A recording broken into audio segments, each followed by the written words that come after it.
Bonjour à tous, j'espère que vous allez bien. Bienvenue dans cette vidéo du dimanche. Préparons notre semaine de trading ensemble. On va regarder un petit peu ce qui s'est passé sur les marchés, quels sont les gros niveaux que je surveille, qu'est-ce qu'on attend la semaine prochaine et revenir bien sûr un peu sur notre trading. Une semaine qui est à l'image, j'ai envie de dire, du mandat de Trump. Pas beaucoup de trades de mon côté, une volatilité quand même assez importante, donc on fait très attention. Je suis très discipliné. C'est vrai que c'est un marché qui donne l'impression de ne pas avoir le droit à l'erreur. J'imagine que les débutants tout seuls sur leurs écrans, ça doit être dur. Donc vraiment, le conseil que je peux vous donner, c'est faites vraiment de l'excellence, faites vraiment du beau, quelle que soit la méthode que vous utilisez. Prenez pas des trades émotionnels, des ventes parce que ça baisse beaucoup, au contraire, des achats parce que ça a beaucoup baissé. Concentrez-vous sur vos signaux, vos setups, vos méthodes et faites de l'ultra excellence. Et du coup, si on revient sur ma semaine, elle est vraiment à l'image du reste de l'année, avec très peu de trades. J'ai fait que 4 trades cette semaine. Il y a 4 setups 5 étoiles, j'estime qu'il fallait prendre. Bien sûr, dans vos méthodes, vous avez peut-être fait plein d'autres choses, mais j'ai fait 1 BE, 1 SL, 2 BE, 1 SL, 1 TP. Je finis à plus 1 R. Bon, sur le capital que j'ai, c'est largement suffisant. Mais pour vous donner un ordre d'idée, depuis le début de l'année, j'ai fait 19 trades. Donc, c'est pas beaucoup. On est vraiment ultra sélectif.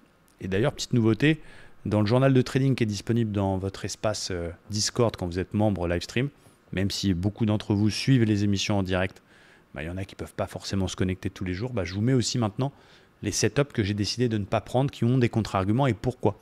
Je pense que c'est aussi important de connaître ça. Aussi important que pourquoi il a pris celui-là, pourquoi il n'a pas pris celui-là. Parce que finalement, il y a peut-être une cinquantaine, soixantaine de setups qui demandaient comme ça une réflexion. Et vous voyez, j'en ai pris que 19, donc c'est pas beaucoup. Mais ça gagne, donc c'est super. On est un peu plus de 5% depuis le début de l'année, vraiment sur l'activité des trading only. Et je rappelle que tous ces trades sont pris en direct, en live. Et 100% de mes trades sont pris en live. Je ne prends jamais un seul trade hors des lives.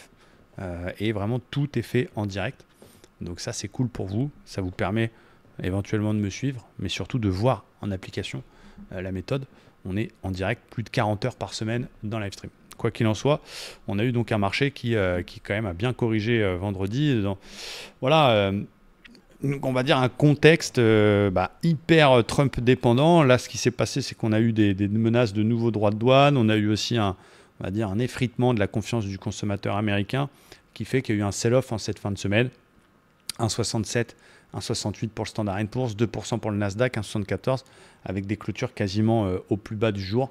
Voilà, ça va être costaud la semaine prochaine, on va voir ce que les marchés nous réservent. Alors, je n'ai pas spécialement de biais de vous dire il faut acheter cette baisse ou il faut shorter.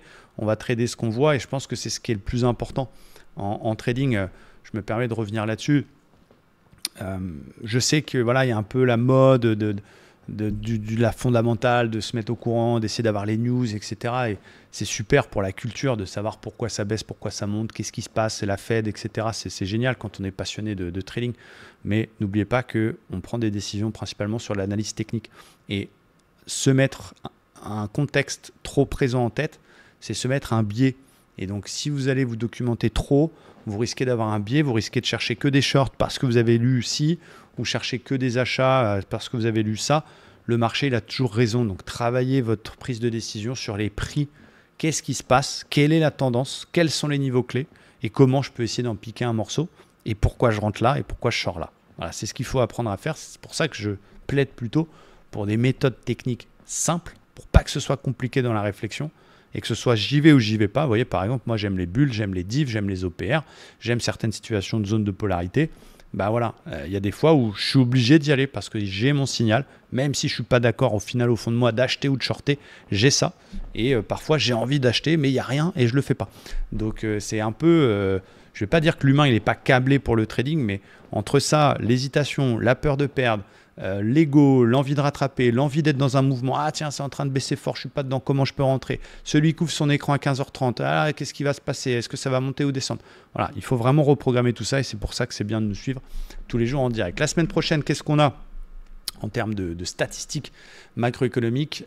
Déjà on aura l'inflation en zone euro lundi, très important, IPC, qui va avoir un impact forcément sur l'euro et les indices américains. On a la confiance des consommateurs mardi à 16h, très important parce que c'est aussi une des raisons qui explique la baisse de vendredi, c'est cette confiance du consommateur qui s'effrite. et qui ne plaît pas au marché. Donc on aura ou pas confirmation mardi à 16h, news très très importante. Les ventes de logements et les stocks de pétrole, voilà, ça c'est des news assez récurrentes. Le PIB américain, jeudi 14h30, et les inscriptions hebdomadaires au chômage. Et je pense que la news de la semaine, c'est PCE, donc l'indice des prix à la consommation, un chiffre en rapport avec l'inflation. On verra si, rappelez-vous le dernier chiffre d'inflation qui n'était pas très très bon, qui était un peu supérieur au consensus, s'il est confirmé ou pas. Moi, je regarde aussi Trouflation, qui a un petit peu d'avance sur les chiffres de la Fed, qui nous montrait que l'inflation est plutôt baissière. On verra si on a une bonne surprise vendredi. Mais tout ça est très lié, évidemment, parce que c'est ce qui va un peu être observé par la Fed, et c'est ça qui fait le marché en ce moment. Le marché veut croire à d'autres baisses de taux de la part de la Fed. Et pour ça, il faut des bonnes statistiques. Pas trop bonnes non plus, parce que ça peut justement encourager la Fed à ne rien faire. Mais il faut qu'on ait une inflation conforme aux attentes et en légère diminution. Donc on verra ce qui se passera vendredi. Donc ça va être une semaine majeure, importante, avec ces chiffres-là, même si on n'a pas de rendez-vous type taux d'intérêt. Alors, on va commencer rapidement par les indices américains. On va commencer évidemment par notre ami le Standard & Poor's, voilà, que je trade, que j'observe. C'est le boss, c'est les 500 plus grandes entreprises évidemment américaines, donc c'est lui le patron. Des fois on me demande pourquoi tu ne traites plus trop le DAX, etc. Autant aller voir Dieu plutôt que ses saints, entre guillemets. Donc vous voyez la bougie de la semaine dernière, la bougie de vendredi, elle est vraiment très très moche. Et si on fait un petit point sur l'hebdomadaire, finalement on voit qu'on est en train de stagner autour des ATH. La tendance de fond, elle reste bien évidemment toujours très haussière, donc il n'y a rien de catastrophique par rapport à ce qui s'est passé vendredi. Mais il n'y a pas de tendance court terme, on est plutôt finalement en train de tourner autour dans un range, autour des ATH. Et la bougie de vendredi a fait pas très très plaisir, effectivement. On a d'ailleurs un avalement confirmé, si je ne dis pas de bêtises, sur jeudi-vendredi. Mais on est dans une dynamique de consolidation, on casse les moyennes mobiles en daily. Donc, mon avis technique, c'est qu'il faut attendre de voir ce qui se passe sur cette belle zone des 5840 pour décider d'un biais. C'est-à-dire qu'entre l'ATH et cette zone-là, il peut un peu se passer tout et un peu n'importe quoi. On peut venir un petit peu baisser, ça peut rebondir. On peut faire un petit peu zigzag.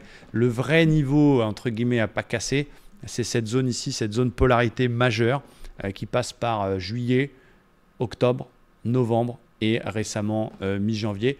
Voilà, c'est le niveau qu'il ne faudra pas casser pour remettre en cause la tendance de fond. Donc la question, c'est est-ce qu'on va y aller sur ce niveau-là? Est-ce qu'il faut vendre à partir de lundi? Il faut suivre le flux. Là, on a cassé une oblique quand même qui aurait pu tenir sur la session de vendredi. On a quand même un flux 4 heures qui va passer baissier. Je ne vois pas de gros niveau support justement avant cette zone daily. Alors, je vais juste bien la réafficher. Voilà, j'ai pas de gros niveau avant ça.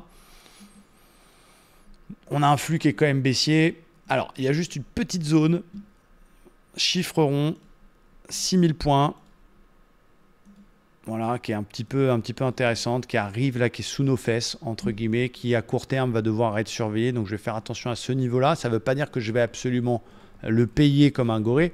Mais voilà, ce que je fais dans mon trading, c'est que je vais exploiter soit les setups de continuation de la tendance, donc on est haussier et on va acheter une sortie de paire par le haut, soit effectivement on est baissier et est-ce qu'on suit le flux ou est-ce qu'on essaie d'acheter cette baisse? C'est mes zones qui vont le décider. Donc ça veut dire que dans cette zone-là, 6000 c'est un chiffre rond, c'est une polarité assez importante. Si j'ai un signal type divergence haussière, type bulle à pesanteur, une situation de potentiel retournement, je peux essayer d'acheter cette baisse de la semaine dernière.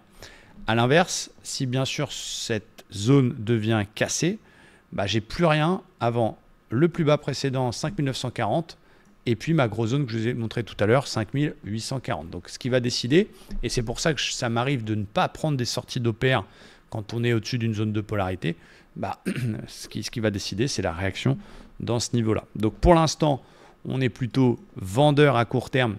Et je ne vais pas vous dire le contraire, je n'ai pas pris la baisse de vendredi. Quoi qu'il en soit, à court terme, on est en flux baissier. Mais attention à ne pas être impacté par uniquement les 5 dernières bougies. Toujours prendre du recul.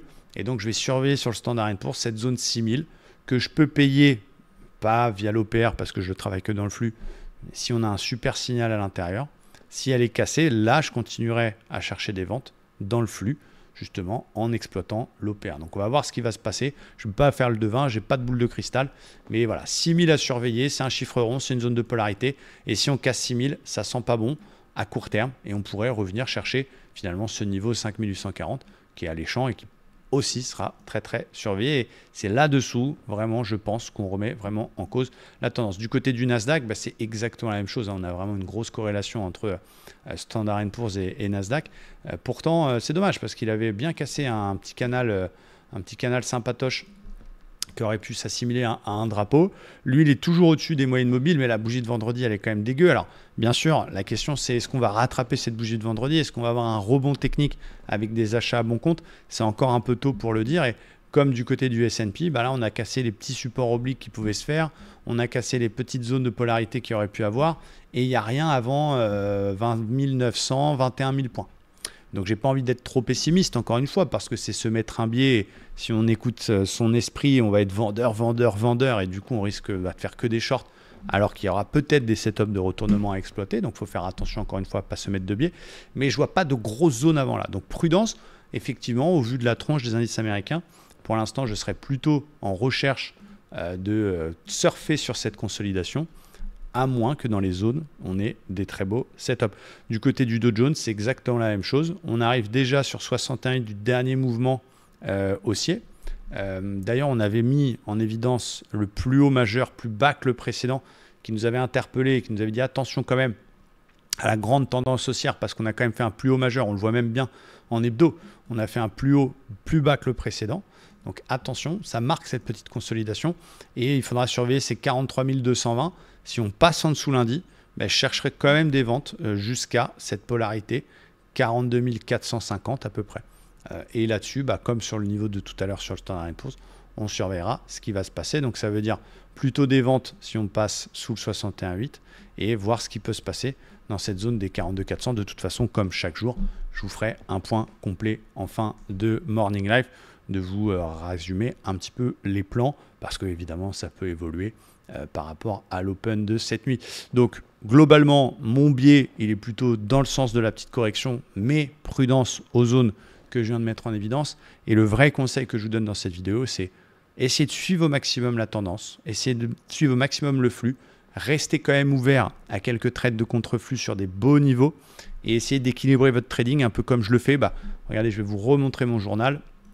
Si je prends depuis toujours à peu près 18 mois depuis que cet outil est en place, et c'est d'ailleurs un outil qu'on met à votre disposition complètement gratuitement, on est sur un taux d'achat de 75%, un taux de vente de 26%, dans une tendance de fond qui est quand même toujours très haussière. Donc ça veut dire qu'en gros, j'ai 75% de trades dans la tendance et 25% de trades contre-tendance.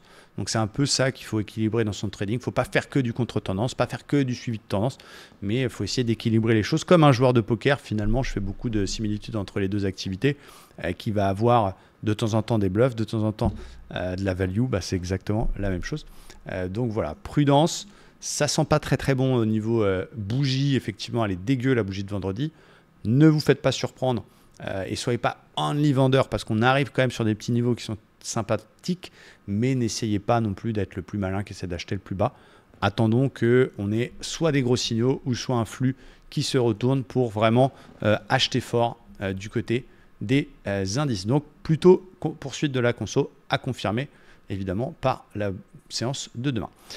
Côté gold, le gold qui est, lui, il est sur ses ATH de chez ATH, il est perché pratiquement à 3000 $ l'once, donc c'est magnifique. Moi, j'accumule de l'or physique depuis quelques années, donc ce que je vous recommande, j'avais fait plusieurs vidéos à ce sujet-là. Vous avez maintenant aussi des crypto-monnaies qui sont adossées à l'or, comme le Tether Gold par exemple, pour ceux qui n'ont pas envie de s'emmerder avec des lingots parce qu'il faut les stocker, etc. Il faut les garder en sécurité, il faut les transporter. Il faut les revendre, si on a envie de les revendre, ce n'est pas toujours évident. Vous avez aujourd'hui, par exemple, le Tether Gold, qui est un stablecoin, entre guillemets, mais en tout cas une crypto qui est adossée à l'or avec du 1 contre 1, qui peut permettre de travailler le gold et pouvoir le revendre à tout moment, et facile à transporter, évidemment, parce que c'est une crypto-monnaie. Donc, très haussier au niveau du gold. On n'a rien à dire, il n'y a pas vraiment de signal de retournement.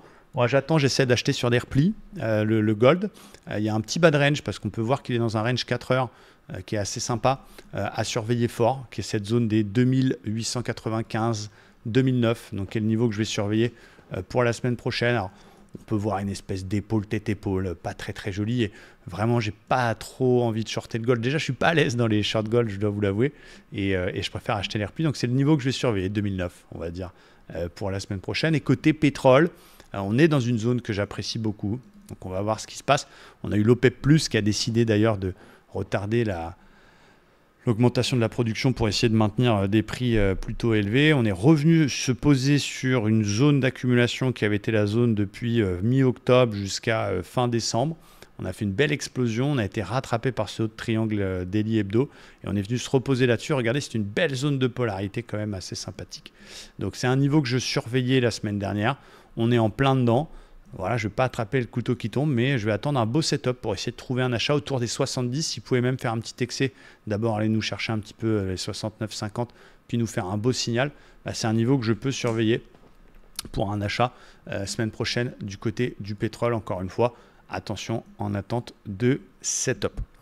Côté crypto-monnaie, on s'emmerde du côté du Bitcoin qui range. Alors, d'abord, il y a eu cette news, alors qu'on était en train de faire des breakouts, on était en train de sortir de la tête de l'eau, entre guillemets, de ce range par le haut.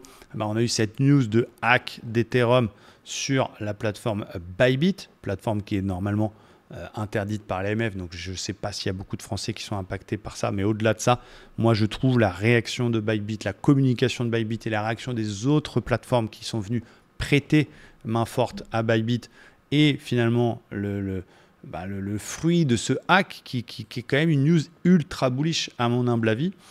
On a un hack de plusieurs dizaines de milliers, de millions, de milliards même de dollars en Ethereum et on a à peine une petite baisse de 2-3%. C'est quand même incroyable. C'est surtout la communication de Bybit, la réaction du marché qui est appréciée. Alors voilà, après il y a des divergences de point de vue au niveau du fork Ethereum pour récupérer ou en tout cas empêcher les hackers de vendre ces Ethereum. Mais moi, ça me gêne un peu moralement puisque ça veut dire qu'on n'est plus sur un modèle décentralisé. Si à tout moment, Ethereum peut faire un fork pour empêcher qu'une adresse, certes, là c'est le fruit d'un hack, mais voilà, d'un point de vue philosophie, c'est moins mon truc, mais on va passer. Je trouve la réaction assez limitée du marché et du coup, c'est plutôt rassurant. En tout cas, comment a été traité cet événement. Bon voilà, ça corrige quand même un petit peu. On a des altcoins qui sont un peu en PLS. On a une grosse dominance du Bitcoin qui est encore bien présente. C'est ce qu'il faut regarder. Mais clairement, quand on regarde Total ou Total 3, c'est-à-dire les sous qu'il y a sur le marché des cryptos, on n'est pas... ça consolide un petit peu, mais on est quand même autour des mêmes niveaux. Et on a toujours autant de milliards qui sont dans le marché crypto. Alors certes, ce qui empêche les altcoins de pumper, c'est qu'on a une très très grosse dominance du BTC et finalement le marché il est rien à voir avec ce qu'on a connu sur les années précédentes. On est sur un marché beaucoup plus sélectif, on est sur un marché où c'est fini, la ruée vers l'or et tout le monde achète n'importe quoi. Finalement, quand vous achetez une crypto, vous achetez une action, un small caps, vous achetez quelque chose qui est adossé à un projet et aujourd'hui, si le projet rapporte rien, la crypto rapportera rien. Donc il faut faire attention à son choix de crypto, il faut aller se tourner vers des secteurs type RWA ou des choses comme ça un petit peu prometteurs ou sur l'IA, mais clairement on a l'oseille qui est sur les grosses majeures et tant que le Bitcoin restera dans son gros range, il ne se passera pas grand-chose. Mais c'est cool de le voir finalement tenir ce range qui tient toujours. Donc, tant qu'on est dans ce range, pas d'inquiétude. Il faut même essayer de payer le bas de range vers 92 000, mais avoir un petit excès pour faire des achats dans la tendance. Patienter tranquillement. Continuez votre DCA si vous le faites. Et voilà, on s'emmerde un peu, c'est vrai, mais vaut mieux ça qu'avoir un Bitcoin à 10 000. Après, voilà, je ne peux pas laisser entendre ou dire qu'on est dans un bear market quand on a un Bitcoin à 95 000. Allez me dire à moi-même de 2017 qu'on est en bear market à 95 000, je ne vous croirais pas. Donc après, vous savez que moi, je suis très exposé sur Solana, qui est une crypto sur laquelle j'ai eu la chance d'investir un beau montant vers les 10 $. J'ai coupé 25% de ma position sur 260. Pourquoi? Parce que c'était le précédent d'ATH et par expérience, je me suis dit, vaut mieux sortir un quart. Comme ça, au moins, tu as fait un beau profit. Ça a remboursé largement mon investissement total et le reste, c'est cadeau. Bon, je n'avais pas forcément prévu qu'il revienne à 170. Je l'ai vu aller à 300. Je me suis dit, oula, merde, j'ai peut-être vendu un peu tôt. Et puis là, on le voit à 170. Donc, j'ai encore une grosse position qui court, mais plaît pas trop cette zone-là. J'avais dit effectivement que s'il cassait 180, ça sentirait pas très très bon. On n'a pas une cassure très franche et on a toujours la peur de vendre le plus bas et puis se retrouver un petit peu le bec dans l'eau. Bon, on voit qu'il accumule autour de ce niveau-là. J'ai pas encore pris ma décision. Il y a un niveau juste en dessous qui est 120 et donc j'hésite à vendre tous mes Solana et de racheter à 120, mais on a toujours ce spectre de se tromper. Donc voilà, il y a des lignes de polarité qui pour l'instant tiennent.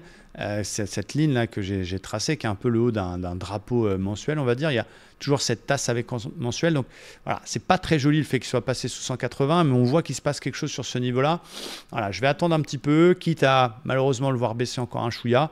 Je ne suis pas du tout en mode espoir, puisque moi, pour ma part, j'ai fait x5 par rapport à un investissement que j'ai fait au départ, en ayant encaissé 25%, et j'ai encore ces 75% de position qui traînent, donc c'est cadeau. Mais de l'autre côté, je n'ai pas envie de voir ma plus-value fondre non plus. Bon, voilà, je me laisse un peu en limite, finalement, l'extrême plus bas de la mèche de mardi dernier pour prendre une décision. J'aime pas trop ce que je vois, il a du mal à rebondir. Il nous avait fait une étoile du matin magnifique entre mercredi et jeudi. Il repart déjà à la baisse. Voilà, il ne faudrait pas casser la mèche des 160 $. Là, ça serait beaucoup plus dramatique et on va attendre de voir ce qui va se passer.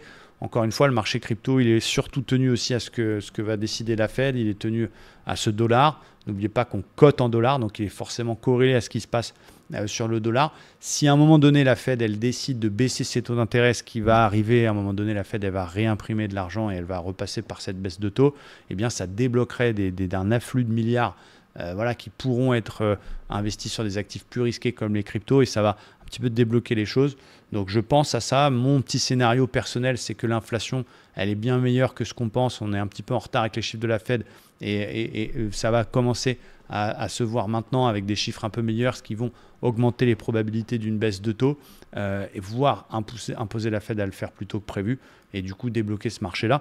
Voilà, c'est mon scénario, je vous le donne très sincèrement, mais je peux me tromper, bien sûr. On verra. En tout cas, Solana, pas joli pour l'instant. On est sur des plus bas, mais il ne casse pas ces 160 et on est sur une zone d'accumulation à suivre très très proche. Mais voilà, attention, encore une fois, je le répète, la crypto, c'est dangereux, c'est volatile, il faut le faire correctement.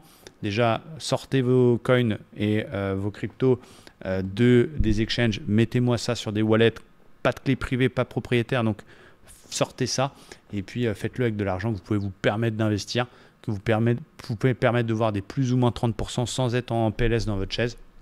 Et attention, moi je vous recommande, tant que la dominance elle est forte sur le BTC, de faire du DCA sur votre BTC, de temps en temps d'aller acheter quelques projets. Moi je surveille des plumes, des cubiques, des Theta, des Hondo, des Track, des choses comme ça qui sont sur des beaux niveaux, mais de ne pas aller mettre des milliards et de rester respectueux de votre money management. Côté Forex, bon, on surveille pas mal de choses, il y a pas mal de divergences qui ont bien fonctionné sur la session de la semaine dernière. Donc voilà, c'est des choses que moi je fais un peu moins parce qu'on ne peut pas être bon partout.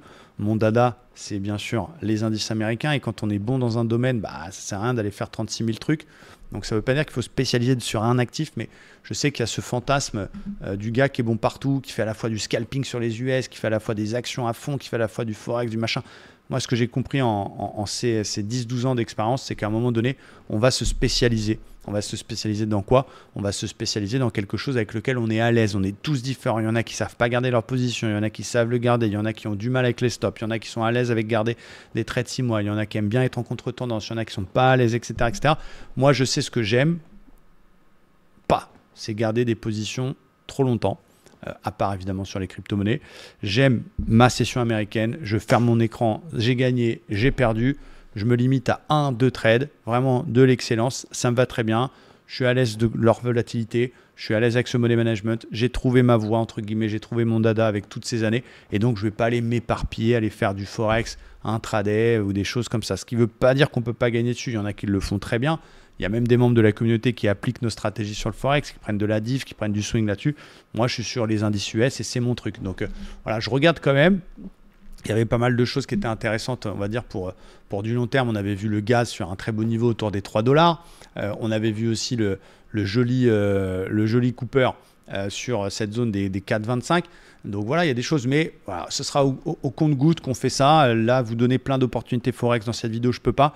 Ce qu'on fait, c'est qu'on regarde principalement les divergences 1 heure sur le Forex. Et du coup, on voit ça le matin dans le Morning Live. On en a vu une il n'y a pas très longtemps sur l'euro-yen. On en a vu plein d'autres, AUD, USD, etc. Voilà, vous avez aussi même dans la communauté un outil qui s'appelle Monsieur 4X qui vous permet de les détecter automatiquement. C'est des choses simples et c'est des choses qui donnent des bons ratios risk-reward et qui sont assez faciles à appliquer. C'est ce que je vous conseille de faire si demain vous faites du Forex, d'aller chercher de la div 1 heure. Et voilà, là, j'ai pas d'exemple précis à vous montrer, mais j'essaierai de vous en trouver pour la semaine prochaine.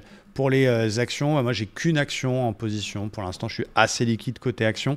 C'est l'action Walt Disney que je me traîne depuis septembre 2024. Donc je suis au ratio de 2. Je gagne en pourcentage sur cette action 21%. Il y a quelques petites actions que je surveille quand même. Une action que j'aime bien qui s'appelle Whirlpool qui nous a fait une petite divergence sympathique haussière. Hop. Je me rends compte depuis tout à l'heure que j'avais pas mon graphique, pardon. Donc Disney, voilà. Donc j'ai acheté dans un gros support hebdo que je garde. Voilà, à long terme, je me coltine depuis plusieurs mois, mais je fais plus de 20%, donc c'est super. Whirlpool qui nous fait une belle divergence haussière, qui est quand même assez magnifique. J'attends un petit pullback bruit parce qu'on a validé très fort cette divergence daily, donc j'attends un petit pullback bruit pour essayer d'acheter Whirlpool un petit peu plus bas en visant le comblement du gap. Il y avait une belle action, mais qui a fait son TP. Regardez, je vous parle de divergence. On en avait une magnifique sur The Hershey Company. Ils font des chocolats. Vous avez peut-être déjà acheté ça dans un Leclerc ou dans un Carrefour. Je ne sais pas d'ailleurs si vous en avez en France. Normalement, oui. Très belle divergence haussière validée. Bam, on est allé faire les 50%. Magnifique. Voilà, malheureusement, c'est validé avec un gap. Donc, je n'ai pas pu rentrer dedans, mais c'est appréciable de voir que ça marche. Et donc, il y a une autre divergence que je surveille fort qui s'appelle Moderna, qui est un titre plutôt à vocation pharma. Voilà, j'aime beaucoup ce titre-là. Alors, c'est une divergence hebdo. Donc ça va prendre du temps à se mettre en place. On a fait ce qu'on appelle un très beau pullback bruit. On en a eu confirmation sur la bougie de cette semaine. Ça donne un très beau risk reward en allant chercher 50% du dernier mouvement baissier. Très très belle action techniquement. Attention, ça ne veut pas dire que c'est sûr que ça marche et qu'il faut aller faire un all-in. Ça peut perdre. Mais techniquement en tout cas, on a un très beau signal sur Moderna, sur cette action pharma qui nous donne une divergence haussière validée. Côté des 7 fantastiques, Apple, Nvidia, Microsoft, etc. J'attends des replis pour me positionner. J'attends les 200$ sur Apple. Je ne suis pas sûr de les voir un jour. J'attends voir ce qui va se passer sur 95 sur Nvidia. Microsoft, j'aimais bien le niveau des 395. J'ai mis une alerte. Amazon, etc. Bon, je ne peux pas tout vous donner dans cette vidéo. Encore une fois, on le fait ensemble chaque matin. On regarde les actions, les cryptos, le forex, les indices. Il sert à ça le morning live. C'est pas que du blabla. C'est bien sûr de la motivation, bien sûr de l'actualité, bien sûr du mindset, mais c'est aussi de détecter des opportunités, préparer nos plans pour l'après-midi. Et donc voilà, encore une fois, rééquilibrer les choses, un petit peu d'action, un petit peu de crypto-monnaie à juste mesure, et puis nos plans pour les indices américains. Voilà ce que je peux vous dire dans ce marché. Donc moi, l'état d'esprit que j'ai, c'est que le trading, c'est génial. Ça peut nous permettre tout de même un levier incroyable, notamment avec les propres firmes. Rien n'est facile, l'argent facile bien sûr n'existe pas et on connaît le modèle économique des propres firmes. On sait qu'elles gagnent beaucoup plus d'argent avec ceux qui échouent les challenges qu'avec les 10 ou 20% qu'elles gardent de ceux qui font des retraits. On le sait, maintenant il reste quand même de très très belles choses à faire. Vous pouvez avoir 150 000, 300 000, 450 000 $ de capital avec TopStep, vous pouvez avoir 200 000, 400 000 chez Wiget ou chez FTMO et c'est quand même des leviers incroyables. Quand on voit que moi il y a quelques années ça n'existait pas, on était obligé de mettre notre argent sur les marchés, ça pouvait aussi pousser à l'overtrading. Quand on met 500 balles, on ne veut pas accepter de trader pour gagner 10 balles, on veut les millions, on veut l'argent, donc ça peut aussi vous pousser à faire n'importe quoi. Les propres firmes, c'est quand même un levier qui est quand même génial et qui vous permet, quand les planètes sont alignées, quand même de faire des retraits qui sont très importants et qui proportionnellement à votre investissement, et c'est ça qu'il faut regarder, c'est pas j'ai 300 000 chez TopStep, je me prends pour une Buffett et je regarde ce que j'ai retiré par rapport à 300 000. Non, parce que ces 300 000, on les a jamais, on a un drawdown. Ce qu'il faut regarder, c'est combien ça m'a coûté d'avoir ces 300 000 $ chez TopStep, exemple 1000 balles, plusieurs fois 150 $, et combien j'ai retiré. Si tu as retiré 3000 balles, certes, tu n'as fait que 1% par rapport aux 300 000, mais tu as fait x3 par rapport à ton investissement. Et c'est ça qu'il faut regarder. Et quoi qu'on en dise, bien sûr, il y a des jours où c'est pas évident, il y a des jours où on se fait stopper, il y a des jours où on se fait stopper pour rien, etc. Des BE qui vont au TP, etc. Ça, c'est des situations qu'on ne pourra pas éviter. Mais quand les planètes sont alignées, quand on est dans une bonne dynamique et quand on fait comme ça des 10, 15, 20 R par période, ça fait beaucoup d'argent et ça peut vous changer la vie. Donc c'est ce qu'on essaie de faire au quotidien dans Livestream Trader. avec vous sur les graphiques tous les jours, 40 heures de live par semaine. Je vous donne mon expérience. Vous êtes avec moi au quotidien. Je vous transmets mon mindset, ma vision des choses, mon savoir-faire. Et bien sûr, 100% des trades que je prends sont pris avec vous en direct. Donc voilà ce que j'avais à vous dire pour cette vidéo du dimanche. Force à vous, on lâche rien. On espère que la semaine prochaine va être sympa avec nous et qu'on va pouvoir faire un gros score. J'ai hâte d'être un lundi et je vous dis à bientôt.